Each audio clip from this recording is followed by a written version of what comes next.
A lot has been said about the biggest set of kidney grills that BMW have ever put on one of their cars. But you know what? I believe it suits the biggest car that BMW have built. Welcome to the X7. It's got presence in every possible sense of the word. I mean, you just have to look at this massive front end. Of course, the laser headlights, the daytime running lights, everything about this vehicle just says big, including big 22-inch wheels over here right now.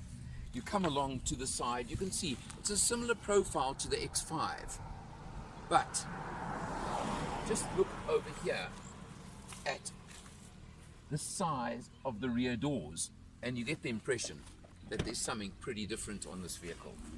And you have a look when you get inside and you open the back door. We'll look in the back a bit more in a moment, but individual seats in the middle, 2 more seats at the back, and you can just see all the space it gives you. You come around, of course, to the split rear tailgate, and you notice a few features. Now, obviously, in 6-seater format, you do lose luggage space. It is a little bit limited, but there's not much you can do about that. But look what happens when I press a little button over there.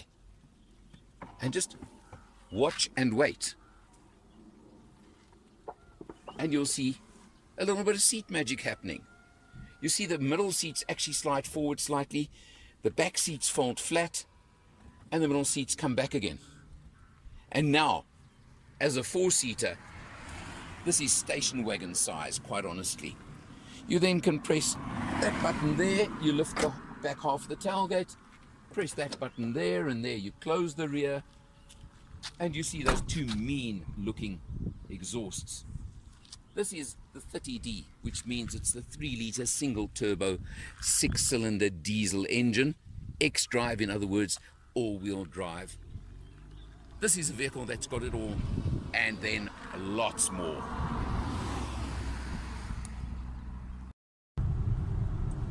This has got to be one of the most supreme cruisers I think I've ever, honestly, ever even driven. That 3-litre single turbo diesel engine with 195 kilowatts, it's just so exceptionally smooth. Obviously, the very long wheelbase of the X7 makes for a smooth ride, air suspension, all these items you add to it. It's not a racing car. I suppose if you really want performance, but in such a big body, I don't know. But if you did, you'd go up to M50D with the quad turbos and an extra 99 kilowatts. But really, I just feel this is so smooth, so comfortable, in incredible space. I mean, seating for 6 in this vehicle in luxury and comfort. It's really, I think, if you wanted to take a family on holiday, I reckon this could be one of my first choices. Definitely for 4 people with tons of luggage space. Obviously, as a 6-seater, you're going to compromise the luggage space a little bit. It's got every possible electronic feature that BMW can offer. It's got every safety feature, every autonomous driving feature, etc. that BMW can currently offer on all their vehicles at the price I would expect it, and that's why it's there. It's just so beautiful cruising on a highway in whatever circumstances, whether it's traffic, whether you can actually put your foot down a little bit and cruise at the speed limit. Doesn't make too much difference to me either. Coming into the middle row, where you can see we've got 2 very separate captain's chairs, can I call them, with electric adjustment for the individual chairs, which you can do as the passenger. The driver can operate them from his door, or you can even operate them from the boot area if you need to. But talk about having everything you could possibly want. You've got your entertainment screens over here. You've got air controls, 2 separate zones in the back over here as well. You've got USB ports down there. You've got absolutely everything you could possibly want for passengers on these incredibly comfortable seats. And then you've still got 2 pews right behind at the back. And of course, you can adjust the legroom for those 2 rear pews as well, if you need them. The practicality of the off-white or cream color and gray Upholstery is, of course, always going to be a question whether it's the most practical in the world and whether you'd want it on the seats, on the door panels, etc. But it looks so spectacular. It looks so good. It looks so smart. Your Bowers and Wilkins sound system with speakers throughout the cabin. You can see in the doors, there are also speakers up top in the roof lining over here throughout the cabin, basically above each seat. So you've got all of those things, not open right now, but you'll notice there's a very big panoramic roof over here. And there's even another little section at the back here that can open up for the rearmost passengers. So it really provides every possible luxury. Another feature, if you look in the door frame over there, you'll see the air con vents in the door frames as well for rear passengers.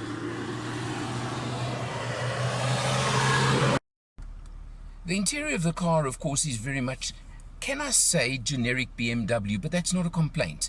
Just to show you, first of all, we've done 498 kilometers so far on this test, averaging 9.2 liters per 100, and look down there in the corner. We've still got 403 kilometers left in this tank. I reckon you can go well over 1,000 kilometers if it's pure open road cruising. That's pretty spectacular in itself.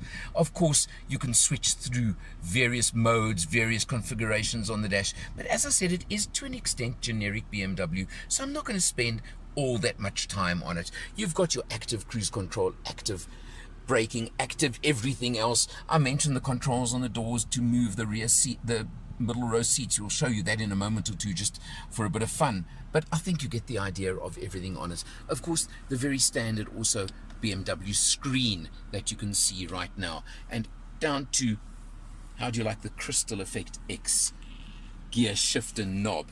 I think it says so much about the vehicle in itself, doesn't it? You've of course got Sport, Comfort, Eco, Pro modes, adaptive. You've got all the modes you can want on the 8-speed automatic transmission. But this car, I mentioned on the cruising part, is a cruiser par excellence. Another button, a control over here that I think is spectacular is this one is if you want to just engage the rough road mode. You can see it's just for off-road or gravel. It brings in X, or alternatively you can adjust the ride height on the vehicle just by clicking a button over here, and you can go up or down. There you can see ground clearance can literally be affected as I press these buttons, and you can raise your ground clearance a little bit while you're about it, and you just hold it like that and you'll see you go up a bit more, and you just fiddle with these buttons to actually literally adjust the ground clearance on the vehicle, obviously to allow for circumstances, roads, road use, etc. So it's all there for you as well, that you can bring it down a bit more. It obviously won't until I disengage the rough road mode, which you can see what I'm talking about, but it does give you all. You've got a hill descent control as well if you need it. You've got this beautiful trim over here. You've got the nice big center console with another USB just in case you need it, a USB up front as well. All these features are here.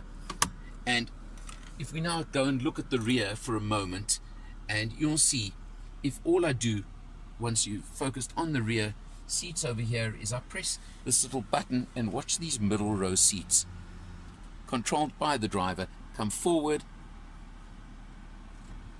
or back to their maximum legroom. Of course, I mentioned the panoramic roof, and at the press of a button there you open up the screen, etc. This car literally has everything you could possibly want. It would take me days to describe all of it to you, which we're not going to do.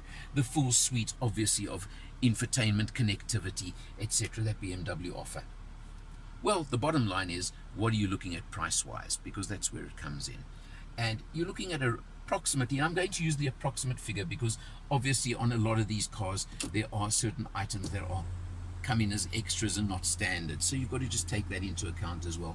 You'd be looking at about the 1.6 million rand mark in basic format, and then you can of course start adding to it, putting more onto it, but that's not the point, because you've just got the sheer luxury of the leather covered fascia over here, the stitching on it, the wood trim. All of these things just tell you quality, quality, quality.